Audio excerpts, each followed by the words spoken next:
Alors, Il n'y a pas de centre vraiment public. c'est pas possible.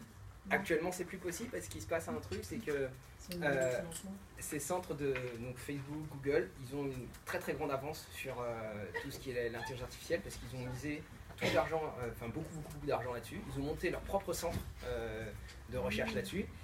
Et ce qui se passe, c'est qu'actuellement, il y a une fuite de tous les gens qui travaillent à l'université sur l'intelligence artificielle vers ces centres-là. Donc la seule chose possible qui existe et qui a été faite en fait dans d'autres pays comme en Amérique du Nord, au Canada et aux États-Unis, c'est des comment ça s'appelle des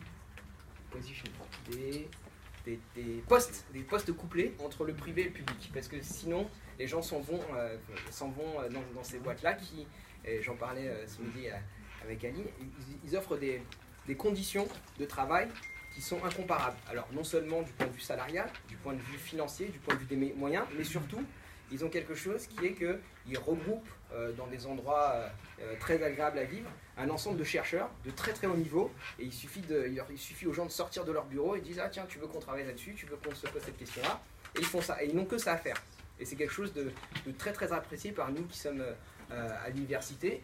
On a beaucoup de tâches, on a des tâches d'enseignement, on a des tâches d'administration, on a des tâches de recherche, on a des tâches de communication. C'est tout plein de tâches qui nous prennent du temps et qui font que quand on nous offre des possibilités comme ça, on est très attiré. Et donc pour éviter l'hémorragie, on est obligé de faire exactement ce qui se passe dans d'autres domaines, de faire des couplages entre le public et le privé.